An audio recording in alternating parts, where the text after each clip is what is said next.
Hello my brothers and sisters in nerdiness, welcome back to the Spider's Web. In this video we're going to be finishing off the male Warcry minis from the Darkoath Savagers box set. Minis are supplied by Andy from Wigan Wargames and Roleplaying group, so let's get our wet palette down and get on with painting. Starting off with the flesh as usual, Onyx Skin. This is the darkest skin tone that we're going to use. I'm not painting Drow, I'm not painting Dark Elves, I'm not painting Salamanders, so I don't need black. Yeah, yeah, as I said, with painting the Drow, painting Salamanders, up to you what you do with Dark Elves, but for me, I'd paint them as Drow, and I would use black skin, pure black skin, but in this case, this is none of those, and therefore, you don't need black skin. It's hard enough to paint and highlight black, so you don't need to make it any more difficult. And before we go any further, a few months ago the Army Painter sent me free of charge the box for the metallic colours range, and I'll be using a couple of the paints in this video, and when I do you will see the Army Painter logo pop up on the top left hand corner of the screen. That is the reason that is there, is just to indicate that that's where a free paint has been used. Okay, so now while the skin has been done, we'll be moving on to the next colour, which will be something a lot paler, I would imagine. If I know me, which I do. Mummy robes, you can't get much paler than that, except for perchance, perhaps rather, pure white. This is a very pale cream colour. It looks white on camera. The lighting, the settings I've used have probably made the colours somewhat slightly different than they actually are on the straight out of the bottle, but you know, video will do that. You don't get exactly the same colour, no matter how much you'd like to. I've probably gone halfway through editing when I realised I've not set something as I should have done, so there might be some colour changes on these, so there we are. Not perfect, I do make mistakes, as well you know. If you watch this channel long enough you will know that I really do make mistakes. So I'll go over this and do the fur around the top of the boots as well, and the fur on that wrist guard, and different areas of bone to make them stand out. Moon dust now. This is quite a nice chartreuse kind of colour. I think that's how it's pronounced. It's a greeny yellow or yellowy green depending on how you look at it. And we're using this on this tabard that they've all got. And I've done them all the same kind of colour. I do quite like this colour. Not using heavy strokes, using more like a crisscross or stipple effect, just to build up like texture in the cloth. I want it to look like it's rough cloth rather than finely woven, because let's face it, there wouldn't be, you know, the barbarians, the followers of chaos, they wouldn't be using, you know, high-end cloth for the tabards, would they? So there we are. So change out the palette now to CD palettes. This is the one we use for metallics and washes. Knock over the model when you're doing it. You always have to knock over your model. And then the dark skin wash. This, strange as it may sound, is going over the skin tone. And this is the darkest skin tone you get with the skin colour range, or the skin colour set. You get a number of skin tones with that box. You get 3 washes, and you get some pigment things as well, and a couple of other tubs of stuff in that set. I have done an unboxing. If you could always go and have a look at it if you're interested to see what you do get in there. But yeah, it's a nice set. These Army Painter box sets are really nice. At the moment, they seem to have stopped doing the plastic inserts, and they're just coming loose in the box. which is a little not irritating, but it doesn't look nice when you first open the box. But who cares, the box is going to get slung and you're going to put your paints in with other things, so less plastic on the go. Yeah. Next, let's go back to wet palette again. And this time we're going to be using excuse me, this time we're going to be using Dragon Red. It's a fairly dark red, but not as dark as the Trusted Soul, is it? That's more like a very dark reddy brown. We're going to add some of the skin tone into this just to darken it down a little bit, and we're going to be using this on, as you can see, the leather straps, belts, whatever you may call them. The kind of like harness that he's wearing. I don't know. Call it whatever you will. So it's going around the belt at his waist, as well as the harness around his chest and back. And there we are. That's all we're using for this for. Nothing more. All that mixing and fucking about just for a few little bits. Well, you've got to do these things, haven't you? Back to CD palettes, and we're going to be using the metallic colours. And I've forgotten what these colours are, but you've seen me using these ones in all the other videos for this Warcry series.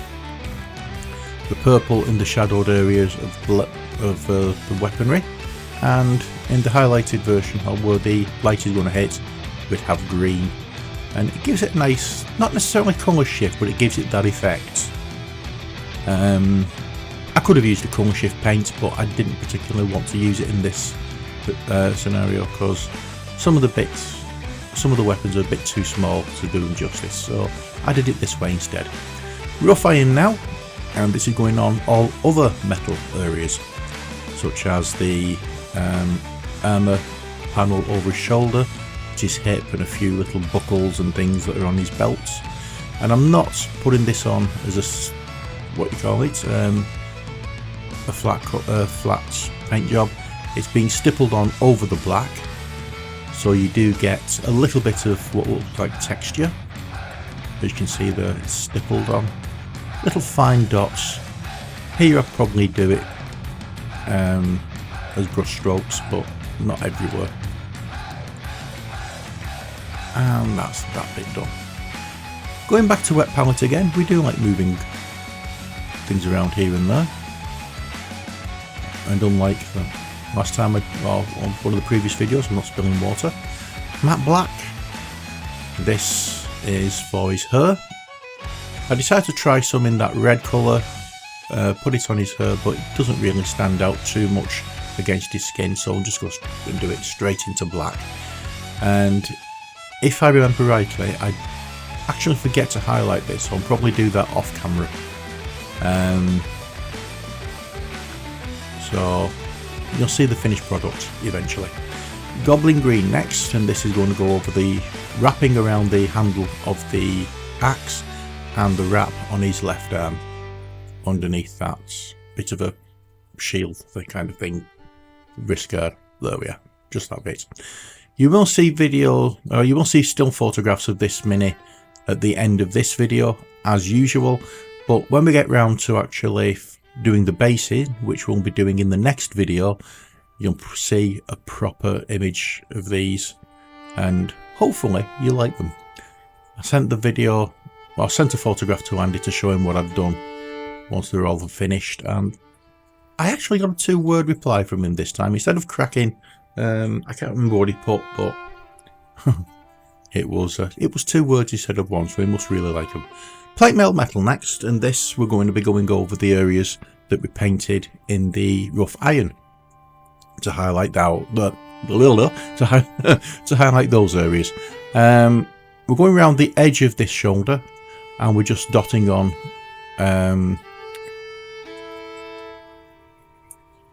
the highlights on here.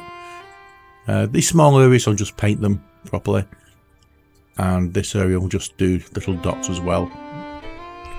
As you can see from my hand movements there, it's dotted.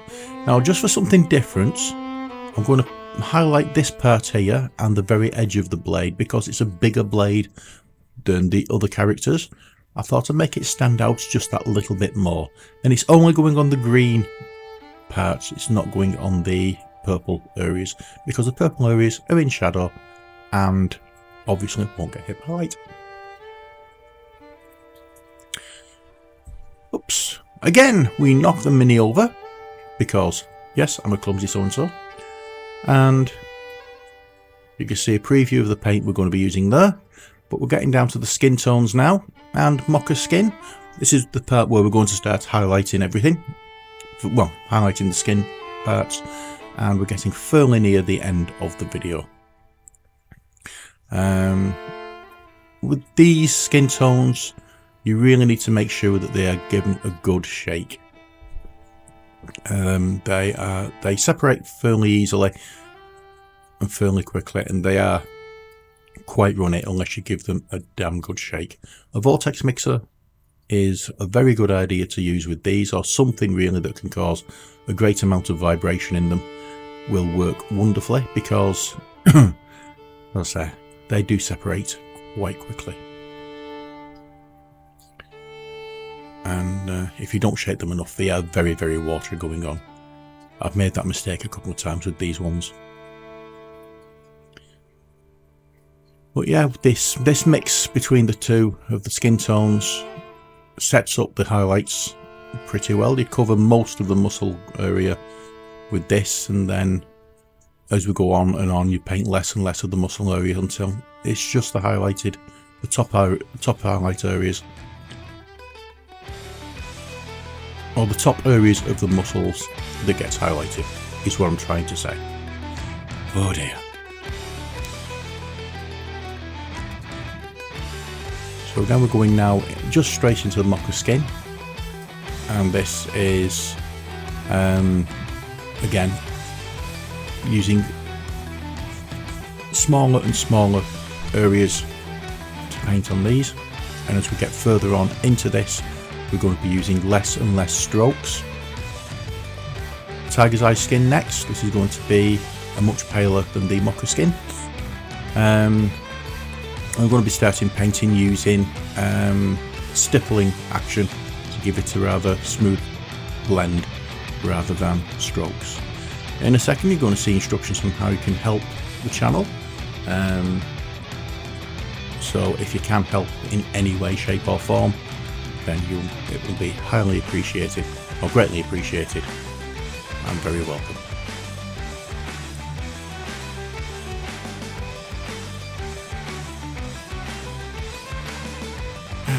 Picking out less and less of the skin tones, making sure that we concentrate on the face to make that looking paler.